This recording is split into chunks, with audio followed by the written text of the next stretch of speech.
여호수아 23장 1절부터 11절까지의 말씀을 저와 여러분이 한 절씩 번갈아 가면서 읽도록 하겠습니다. 1절 말씀을 제가 읽겠습니다. 여호와께서 이스라엘 주위를 둘러싼 모든 적들로부터 이스라엘에게 안식을 주신 후 오랜 세월이 흘러 여호수아는 늙고 나이가 들었습니다. 그는 온 이스라엘 곧 장로들과 지도자들과 재판관들과 관리들을 불러놓고 말했습니다. 이제 나는 늙고 나이가 들었다. 너희는 너희 하나님 여호와께서 너희를 위해 이 모든 민족들에게 하신 일들을 다 보았다. 너희를 위해 싸우신 분은 너희 하나님 여호와이시다. 보라, 요단강에서 서쪽 대해에 이르는 남아있는 나라들, 곧 내가 정복한 나라들의 모든 땅을 내가 너희 지파들을 위해 제비 뽑아 유산으로 나눠 주었다. 너희 하나님 여호와께서 친히 너희 앞에서 그들을 내쫓으실 것이고 너희 보는 앞에서 그들을 몰아내실 것이다. 너희 하나님 여호와께서 너희에게 약속하신 대로 너희가 그 땅을 차지하게 될 것이다. 그러므로 너희는 용기 백배해 좌우로 치우침 없이 모세의 율법책에 기록된 모든 것을 지키고 실행하라. 너희 가운데 남아있는 이 민족들과 뒤섞이지 말고 그 신들의 이름을 입 밖에 내지도 말라. 그들의 이름으로 맹세하지도 말라. 또 그들을 섬기거나 그들에게 절하지도 말라. 오직 너희가 오늘까지 행한 대로 너희 하나님 여호와를 굳게 붙들어야 한다. 여호와께서 크고 막강한 나라들을 너희 앞에서 쫓아내셔서 오늘까지 그 누구도 너희와 맞설 수 없었다. 너희 하나가 1000명을 내쫓게 될 것이다. 너희 하나님 여호와께서 너희에게 약속하신 대로 너희를 위해 싸우실 것이기 때문이다. 함께 읽겠습니다. 그러므로 너희는 마음을 기울여 너희 하나님 여호와를 사랑하라. 아멘. 네, 삶을 살다가 보면 정말로 어떤 사람을 만났을 때 저 사람은 정말로 닮고 싶다, 저 사람처럼 되고 싶다라고 느껴지는 사람들이 있습니다.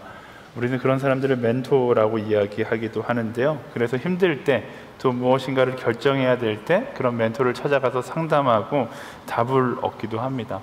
그러다가 관계가 깊어지면 어느 순간 이 멘토와 영원히 함께 할 수 있으면 얼마나 좋을까, 힘든 순간마다 이 멘토가 내 옆에 있으면 얼마나 좋을까라는 생각을 하죠. 근데 그건 어디까지나 보여지는 부분을 보고서 그냥 착각하는 것이다 라고 저는 명확하게 이야기할 수 있는 것 같아요. 세상에 완전한 사람은 없습니다. 완벽한 사람은 없어요. 그 사람을 너무 깊게 의존하고 의지하다가 보면 어느 순간 그 사람의 위크니스, 약점을 보고 연약한 모습을 보면서 실망하고 낙담하게 되기가 쉽습니다. 제가 이제 청년들 가운데 간혹 가다가 목회자와의 연애를 꿈꾸시는 분들이 아주 극소수로 있더라고요. 참 다행히 이제 SNS 공동체의 모든 교육자들이 다 결혼을 해서 이제 아주 자유롭게 이야기할 수 있지만 저는 비추합니다. 네. 자기가 신학생이랑 결혼하고 싶다, 자기는 목사랑 연애를 하고 싶다, 이런 사람들 저는 극구 뜯어 말리고 싶어요. 왜? 보여지는 부분은 굉장히 나이스해 보일 수 있지만 오히려 목회자들은 연약함이 더 많은 존재들이거든요. 이 앞에 서야 되기 때문에 여러분들과 하나님과 친밀한 사람의 모습을 보여줘야 하기 때문에 목회자들이 가지고 있는 가장 큰 스킬 중에 하나가 연약함은 숨기고 강점은 도드라지게 만드는 부분들이 굉장히 많거든요. 그러니까 그것이 잘못됐다는 게 아니라 직업의 특성상 그런 모습이 보여질 수밖에 없어요. 근데 보는 사람의 성도의 입장에서 그 모습을 볼 때, 야, 우리 목사님 진짜 홀리해 보인다, 우리 전도사님 너무나 따뜻한 사람이다 생각해서 어느 순간부터 사랑에 빠지고 그 모습을 보면서 이제 함께하길 원하는 사람들, 그런 사람들은 정말로 또 조심해야 돼요. 제가 만나면 항상 이야기하는 게 목회자와 성도의 관계를 넘어서 오빠 동생의 관계, 혹은 요즘은 나이 많은 자매도 있으니까 누나 동생의 관계 이더라도 꼭 수평적인 관계에 가봐야 한다라고 이야기를 하고요. 제 목회자들에게도 항상 이야기했어요. 우리 정찬준 전도사님 결혼하기 전에 절대로 양을 잡아먹을 생각을 하지 말아라. 제가 항상 신신당부했었던 그런 기억이 납니다. 왜? 사람은 너무나 연약한 존재이기 때문에 눈에 보이는 것만으로 그 사람의 모든 것을 알 수 있는가? 절대로 알 수 없습니다. 여러분 기억하세요. 사람은 완벽해질 수 없어요. 사람은 완전할 수 없습니다. 성경을 볼까요? 성경 속에서도 굉장히 위대해 보였던 사람들이 등장합니다. 대표적으로 아브라함이라든지 모세라든지 다윗이라든지 성경은 그러나 그 사람들의 모습을 묘사하면서 그 사람들이 완벽했는가, 완전했는가, 훌륭했는가 그렇게 이야기하지 않습니다. 성경을 잘 보세요. 오히려 그런 인물들에 대해서 그들이 더 연약한 존재였다라는 사실을 알려주고 있습니다. 아브라함은 자신의 아내를 누이라고 속이는 겁쟁이 중에 겁쟁이였고, 모세는 살인전과가 있는 사람이고요. 다윗은 뭐 말할 필요가 없죠. 강간범 출신이었어요. 다 알아요. 그런데 우리가 존경할 만한 부분만 자꾸만 바라보니까 존경하게 되는 것이지, 사실 존경하기에는 조금 많이 모자란 사람들의 모습인 것을 알 수 있습니다. 성경은 그들이 위대한 인물이라고 이야기하고 있지 않아요. 오히려 이런 연약함들을 보여주면서 무엇을 이야기하고 있는가? 위대한 사람이 있는 것이 아니라 위대한 하나님께서 사용하는 사람이 있는 것이다 라는 것을 성경 메시지가 이야기하고 있는 것입니다. 다시 말하면 사람을 보고 사람을 의지하지 말고 그 사람 너머에 있는 하나님을 바라볼 줄 알아야 하고, 하나님을 의지하는 삶을 살아갈 수 있어야 한다라는 것이죠. 사람을 보고 사람을 의지하면 우리는 그 사람에 따라 흔들리는 인생, 때로는 실패하고 때로는 상처받는 인생을 살아갈 수밖에 없는 것이고요. 하지만 흔들리지 않는 하나님을 바라보기 시작하면 우리는 정말로 흔들리지 않는 인생을 살아갈 수 있게 되는 것입니다. 많은 사람들이 교회에 찾아왔다 교회를 떠나갑니다. 교회를 떠나가는 건 괜찮은데 하나님을 떠나가는 사람들도 있어요. 근데 하나님을 떠나가는 사람들의 이야기를 들어보면 뭐 때문에 떠나가는가? 주님을 바라보러 왔다가 사람을 바라보다가 그 사람의 연약함을 보고 그 사람의 실망스러운 모습을 보고서 상처받아서 떠나게 되는 거예요. 그 사람에게 실망스러운 모습을 보여준 사람이 잘못한 것일까? 그 사람의 실망스러운 모습을 본 사람이 잘못한 것인가? 뭐 둘 다 잘못이 있겠지만 정작 진짜 중요한 것은 세상에 완전한 사람은 없다라는 것이죠. 그 사람을 바라보고 그 사람이 완전하기를 기대했지만 그 사람이 완전하지 않고 오히려 더 실망스러운 모습이었을지언정 우리는 그 사람을 바라보는 것이 아니라 그 사람 너머에 계시는 하나님을 바라볼 수 있는 믿음의 눈이 있어야 한다라는 것입니다. 그래서 우리는 사람을 바라볼 때 존경은 할 수 있겠죠. 하지만 하나님 바라보듯이 그들을 바라봐서는 안 되는 것입니다. 기대는 할 수 있겠죠. 하지만 그 기대보다 더 큰 기대가 하나님을 향해 있어야 한다라는 것입니다.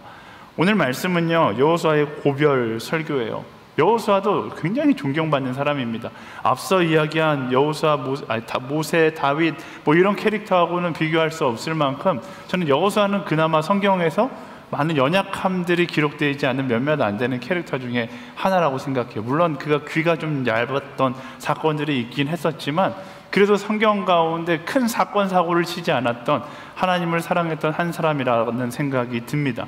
그래서 그런지 이 여호수아가 영어로 조슈아잖아요. 사람들이 조슈아라는 이름을 참 좋아하는 것 같아요. 제가 신학대학원 다닐 때 저는 영어로 신학 공부를 했으니까 한국에 있는 신대원에서 영어로 공부하니까 한국에 있는 학생들이 영어 이름을 줘야 되잖아요. 신학생 한 클래스에 40명인데 40명 중에 남자 중에 한 5명 중에 한 명은 영어 이름은 조슈아였던 것 같아요. 그런 면에서 굉장히 좋은 이름이라서 제가 어제 설교를 준비하면서 좀 찾아봤어요. 조슈아라는 이름이 얼마나 인기 있는 이름인가. 2000년도 초반까지 미국에서 가장 많이 지어졌던 이름이 마이클이라고 하고요. 두 번째가 크리스토퍼였고 세 번째가 조슈아였다고 합니다. 그만큼 사람들이 사랑하는 이름이 바로 조슈아이고 사랑하는 캐릭터가 여호수아였던 거예요. 근데 우리뿐만 아니라 그 당시에 이스라엘 사람들도 모세에 이어서 위기의 이스라엘을 잘 이끌었던 리더가 바로 여호수아였기 때문에 사람들이 여호수아를 바라보고 굉장히 의지했을 것이라고 생각이 듭니다. 근데 여호수아도 나이가 들었고 이제 가나안 정복기가 거의 끝나가는 순간에 이제 떠날 때가 된 것을 직감합니다. 그래서 이런 이야기를 해요. 1절과 2절 말씀 함께 읽어볼까요? 시작. 여호와께서 이스라엘 주위를 둘러싼 모든 적들로부터 이스라엘에게 안식을 주신 후 오랜 세월이 흘러 여호수아는 늙고 나이가 들었습니다. 그는 온 이스라엘 곧 장로들과 지도자들과 재판관들과 관리들을 불러놓고 말했습니다. 이제 나는 늙고 나이가 들었다. 여호수아가 자신의 나이듦, 이제 내가 곧 하나님께 갈 것이다 라는 것을 직감하고서 이스라엘에게 고별 인사를 하기 시작하는 거예요. 여호수아가 이 이야기를 꺼냈을 때 많은 이스라엘 민족들 가운데 혼란이 찾아왔을 겁니다.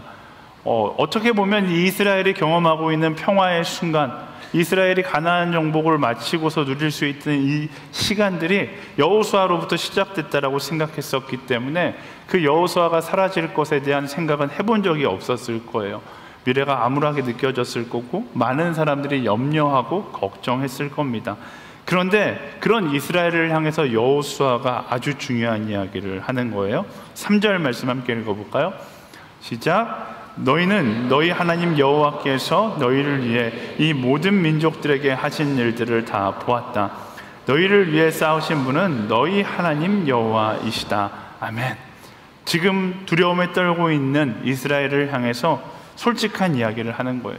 나 자신의 영광을 내세우는 것이 아니라 너희가 이제까지 경험했던 모든 것, 너희가 이스라엘 역사 가운데 경험하고 보았던 모든 승리의 역사가 내가 했던 것이 아니라, 나로 비롯한 것이 아니라 모두 너희 하나님으로부터 시작된 것이다 라고 이야기하면서 그는 이전에도 너희를 위해 싸우셨고 이후에도 그가 너희를 위해 싸우실 것이다 라고 이야기를 하는 것이죠.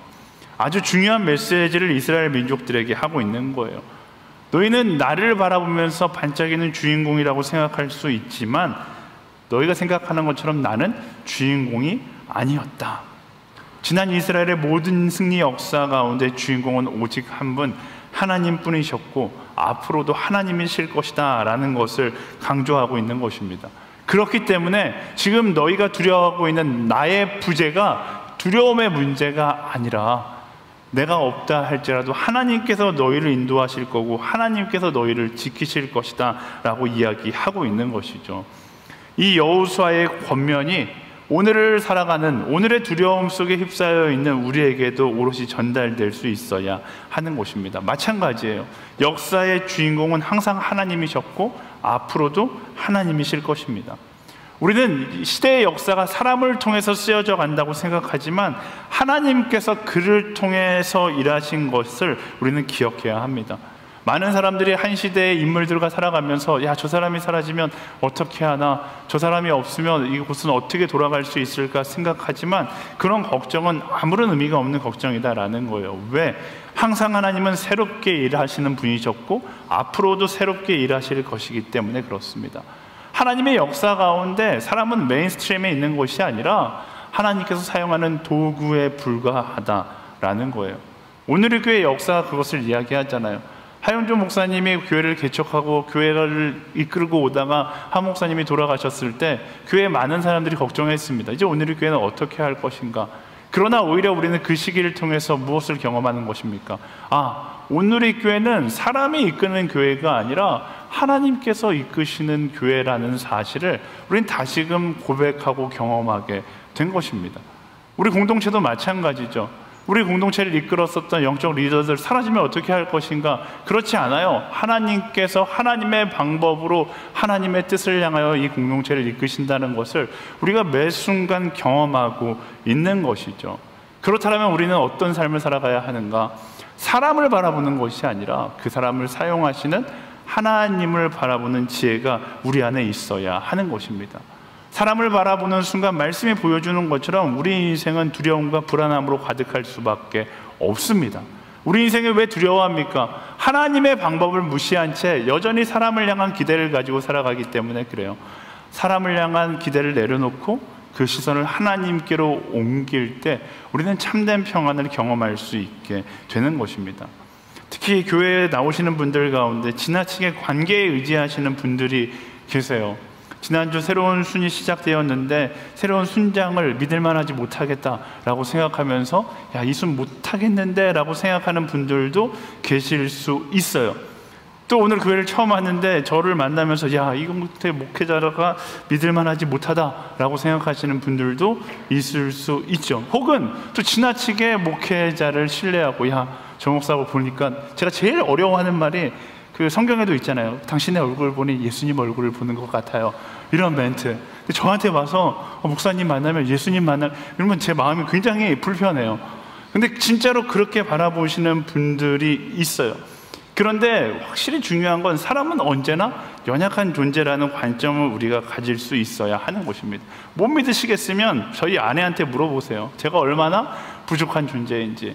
제가 설교를 많이 하지만 제 설교 중에 가장 어려웠던 설교가 한 6년 전쯤에 저희 브라질 아울리치를 가는데 아내와 함께 가게 되었어요.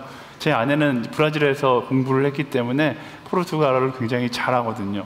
제가 이제 원주민들 앞에서 설교할 기회가 있었는데 선교사님이 제 아내가 포르투갈어를 잘하니까 제 아내에게 통역을 시키는 거예요. 제가 설교를 잘했을까요? 네. 제 인생 가운데 가장 어려운 시간이었어요. 제가 무슨 말만 해도 제 이야기를 하면 제 아내는 통역을 하지 않고 제 얼굴을 이렇게 쳐다보는 거예요. 진짜 네가 그랬어? 이런 모습으로 저를 바라보는 거죠. 제 아내가 볼 때는 저는 너무나 연약한 존재일 뿐이다라는 것입니다.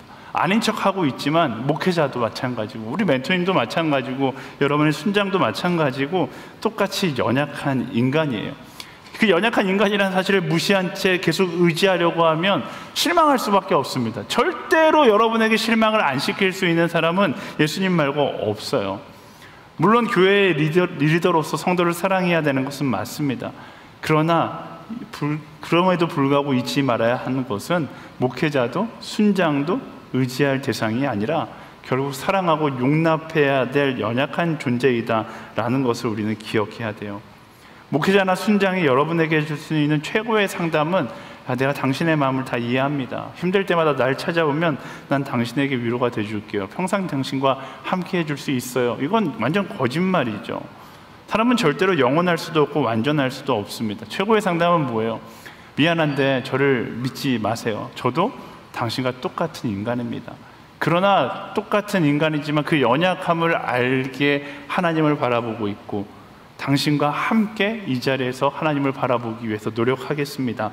이게 바로 우리가 할 수 있는 최고의 상담인 것입니다.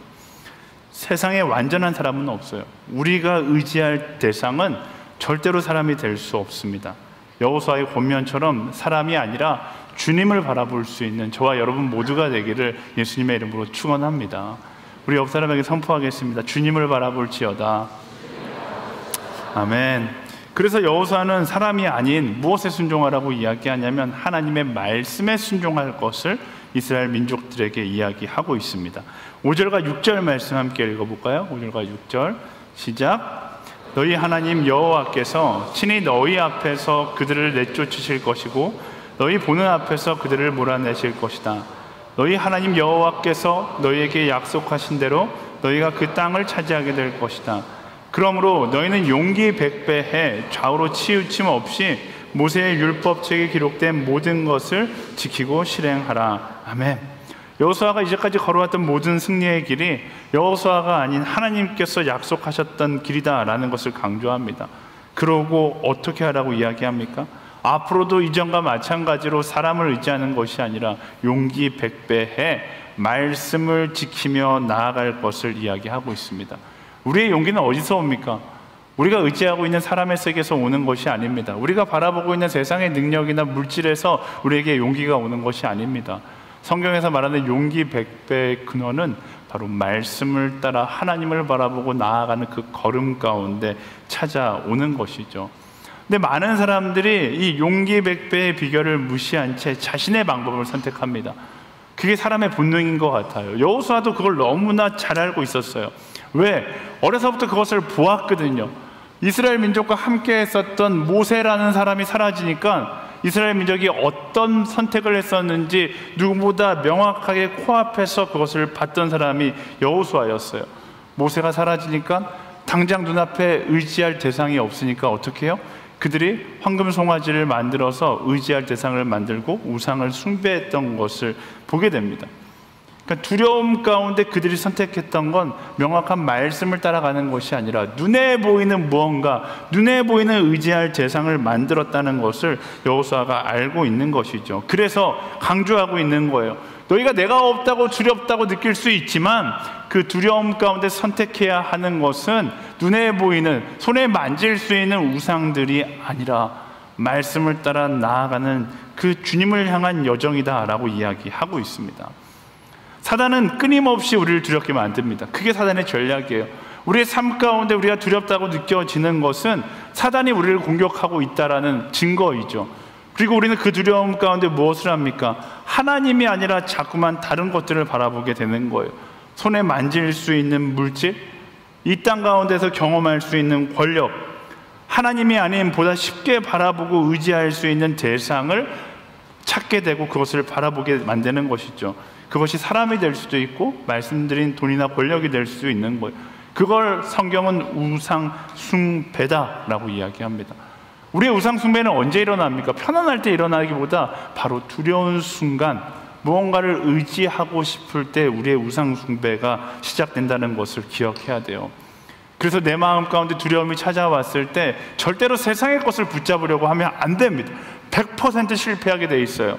100% 하나님을 떠나게 되어 있습니다. 내 안에 두려움이 찾아왔을 때 우리의 즉각적인 반응은 말씀으로 돌아가는 것이 되어야지, 그 순간 세상의 것을 찾고 탐욕과, 아니 그 두려움조차를 잊어버리고자 세상의 방법을 선택하는 순간 우리는 우상 숭배의 삶을 살아갈 수밖에 없는 것입니다. 저희 청년들에게 자주 이야기하는, 제가 이제 연애 강의를 막 하루 다니잖아요. 이야기할 때 청년들에게 신신당부하는 것이 있어요. 연애는 언제 해야 되는가? 여러분의 영혼이 안정적일 때 해야 돼요.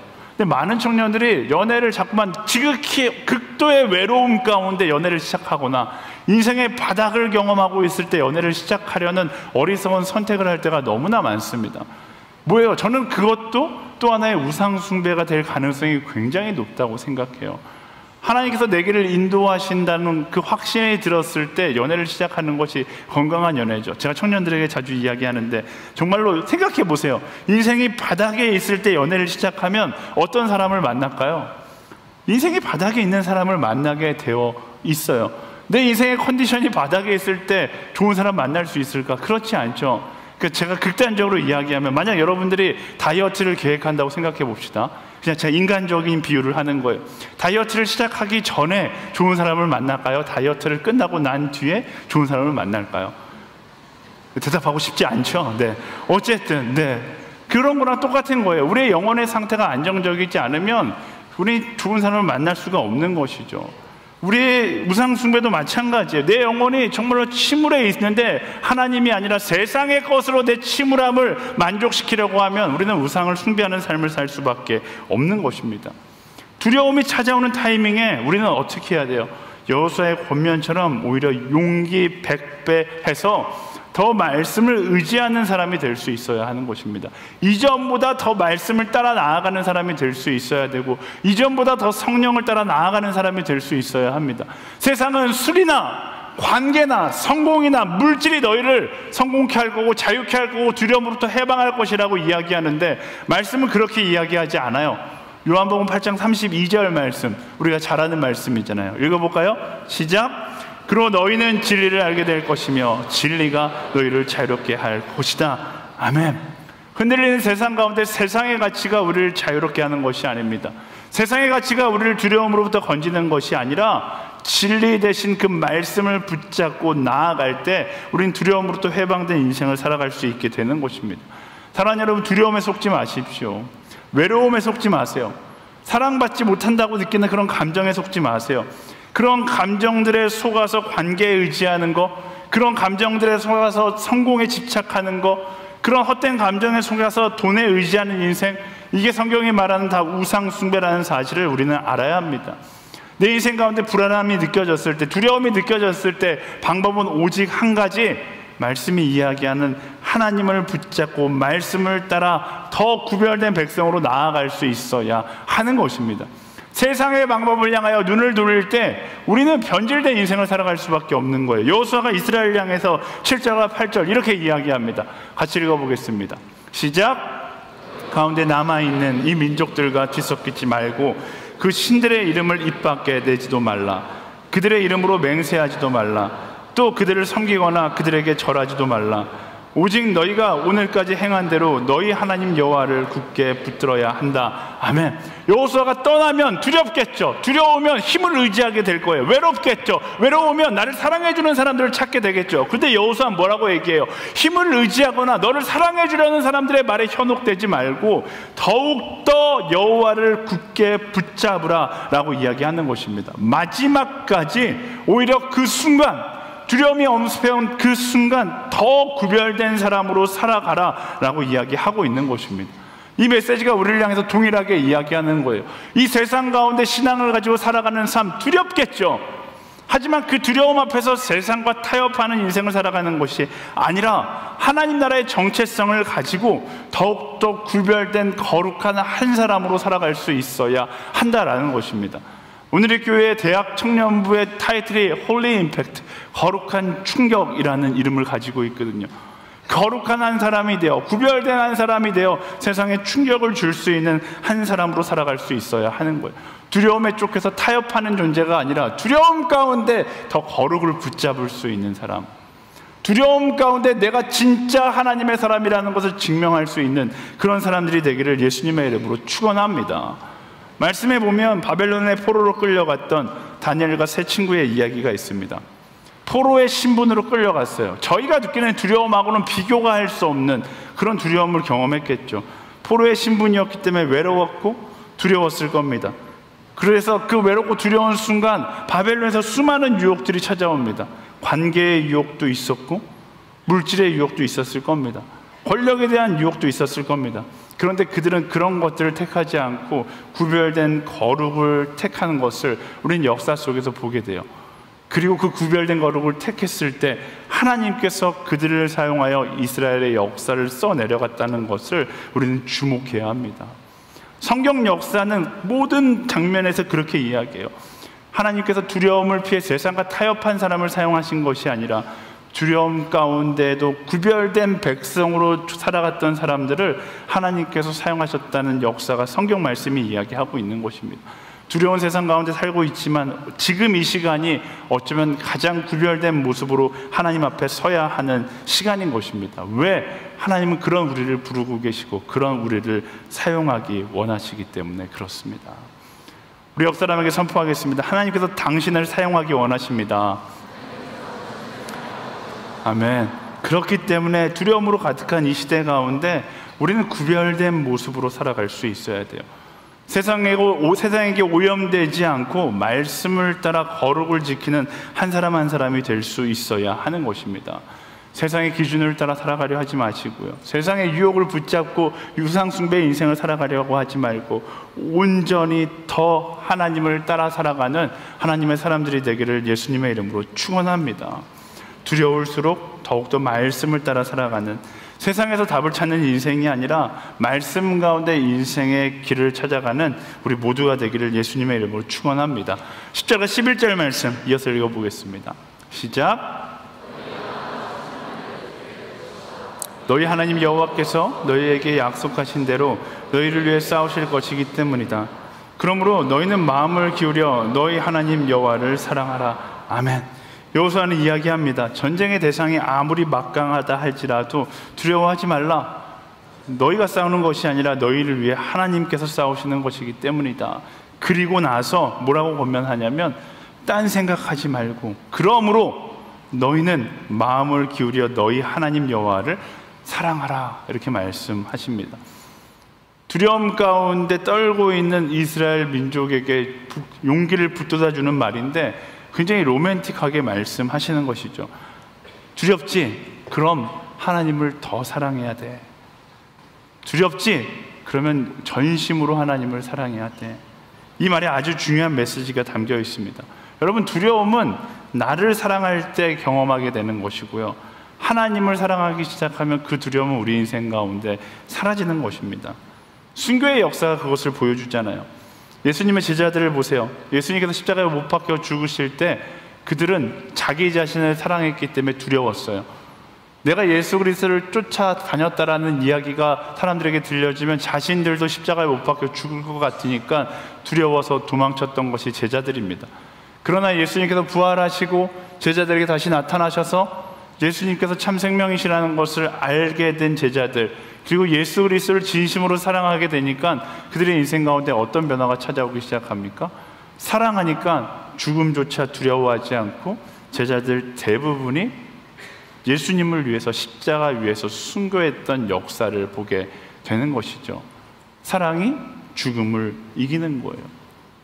제가 아울리치 갔을 때, 그때 제 아내와 함께 갔던 그 해 저희 딸이 5살이었는데 선교사님하고 저는 개인적으로 친분이 있으니까 선교사님이 아마존에 데리고 오라는 거예요. 그래서 제가 아주 큰 결단을 하고 5살짜리 아이를 아마존 아울리치, 그의 아마존 아울리치는 굉장히 험난했는데 그럼에도 불구하고 5살짜리 아이를 아마존 아울리치에 데려갑니다. 비행기에 태워서 가는 것조차 힘들었는데 배에 태워서 이틀 정도 가니까 아니나 다를까 아이가 물갈이를 너무 심하게 하는 거예요. 위아래로 모든 물을 다 쏟아내고 정말로 하루 만에 몸에 있는 모든 살이 다 빠져나가서 피골이 상접한 채 서 있지도 못하고 누워 있는 거예요.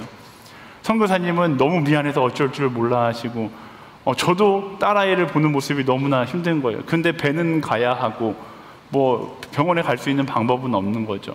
제가 할 수 있는 거라고는 밤에 딸이 잠들었을 때 혹시 이 아이가 여기서 숨지지는 않을까 딸의 코에 귀를 대가면서 숨 쉬고 있는지를 확인하는 거예요. 그 전까지는 제가 아마존 가서 막 두려운 게 하나도 없었거든요. 근데 딱 한 가지 두렵더라고요. 제 딸이 여기서 죽으면 안 된다라는 생각이 막 드는 거예요. 그러면서 제가 그날 기도를, 제가 정말로 저는 T이기 때문에 기도도 F처럼 하지 않아요. 근데 그날은 엄청나게 정말 하나님께 진심으로 기도했던 기억이 납니다. 하나님, 제 딸이 순교하는 게 아니라 제가 여기서 순교해야 합니다. 제 딸이 아니라 저를 데려가 주셨으면 좋겠습니다 라고 이야기하더라고요. 제가 어떻게 그렇게 이야기할 수 있었는가? 다른 게 아니죠. 제 딸을 사랑했기 때문에 그렇게 이야기할 수 있는 거예요. 사랑하기 때문에 딸이 죽는 것보다 내가 죽는 것이 낫고 나의 죽음이 그 사랑에 비하면 아주 보잘것없다라는 것을 알기 때문에 그렇게 이야기할 수 있는 것이죠. 뭐 로맨틱하다는 느낌은 전혀 안 드시는 것 같아요. 네, 저는 뭐 굉장히 감동적으로 막 이야기하고 있는데 어쨌든 뭐 저의 이야기뿐만 아니라 여러분들도 뭐 연애할 때 비슷한 얘기 하잖아요. 너를 위하면 내 생명도 다 줄 수 있어. 뭐 진심인지 가짜인지 모르겠지만 그런 이야기하고 너를 위해서 별이라도 따다 줄 수 있어. 뭐 이런 이야기 막 던지잖아요. 다 무슨 능력이에요? 사랑하기 때문에 할 수 있는 거잖아요. 예수님을 믿는 사람이든 믿지 않는 사람이든 우린 다 알아요. 사랑이 두려움을 이긴다. 말씀이 그렇게 이야기해요. 요한일서 4장 18절 말씀 함께 읽어볼까요? 시작. 사랑에는 두려움이 없습니다. 온전한 사랑은 두려움을 내쫓습니다. 아멘. 온전한 사랑은 두려움을 내쫓는다 라고 이야기합니다. 오늘 말씀을 우리가 쭉 정리하면서 보면 우리가 왜 두려움을 느낍니까? 나를 너무 사랑하기 때문에 그렇죠. 두려움을 느낀다라는 것 자체가 다시 무엇을 결단해야 할 때라고요? 하나님을 향한 온전한 사랑을 결단해야 할 때인 것입니다. 많은 사람들이 하나님을 사랑한다고 이야기하지만 정작 실상은 하나님을 사랑하는 것이 아니라 나를 사랑하기 위해 하나님을 사랑하는 척 할 때가 많아요. 우리의 기도가 그것을 반증하죠. 하나님 이거 주시고 저거 주시고 하나님 사랑한다고 이야기하지만 그 사랑한다는 말 한마디에 하나님께 많은 것을 뜯어내기 위해서 우리의 신앙을 유지하는 사람들이 너무나 많다라는 것을 우리는 기억해야 합니다. 그러면 그런 신앙을 가지고 있으면 우리는 두려워요. 왜? 온전한 사랑이 아니라 반쪽짜리, 아니 위선적인 사랑이기 때문에 그래요. 하나님을 믿는 신앙을 가지고 있는데 나는 여전히 두렵다. 하나님께서 우리에게 무엇을 말씀하시는 거예요? 이제 그 위선적인 신앙을 멈추고 나를 온전히 사랑할 수 없겠니? 우리의 삶의 두려움이 사라질 만큼 하나님을 사랑할 수 있는 사람이 되어야 하는 것입니다. 나를 사랑하는 인생은 하나님을 사랑해도 두려울 수밖에 없어요. 하지만 나를 향한 사랑을 하나님의 사랑에 더해서 온전히 하나님을 사랑하는 한 사람이 되었을 때 우리는 우리의 믿음의 선배들처럼 두려웠던 인생이 아니라 그 하나님을 사랑하게 내 생명도 아낌없이 드릴 수 있는 인생이 되는 것이죠. 그게 진정한 사랑 아닙니까? 하나님께 얻고자 하는 사랑이 아니라 내 생명마저 하나님께 드리고자 하는 그 온전한 사랑이 저와 여러분의 사랑이 되기를 예수님의 이름으로 축원합니다. 아멘. 우리 옆 사람이 선포하겠습니다. 하나님만 사랑하는 사람이 될지어다. 아멘. 오늘 말씀을 정리하도록 하겠습니다. 이 여호수아의 고별 설교가 저는 진짜 멋진 설교라고 생각해요. 여호수아의 고별 설교를 통해서 그는 세 가지 메시지를 이야기합니다. 첫 번째, 너희가 화려하게 바라봤지만 사실 나는 주인공이 아니었다라고 이야기합니다. 무엇을 기억하라는 겁니까? 화려하게 빛나는 사람을 의지하는 것이 아니라 위대하신 분, 의지할 대상은 오직 하나님 한 분뿐이라는 것을 기억하라는 거예요. 사랑하는 여러분, 사람을 의지하는 인생을 살아가지 마십시오. 말씀드렸잖아요. 아무리 위대해 보이는 사람도 위대한 하나님께서 사용하시는 도구일 뿐인 거예요. 사람이 아니라 주님을 바라보고 사람이 아니라 하나님을 의지할 수 있는 우리 모두가 되기를 소망합니다. 두 번째, 세상 가운데 구별된 한 사람으로 살아가라고 이야기합니다. 우리가 우상숭배를 왜 한다고요? 두려우니까 우상숭배하는 거예요.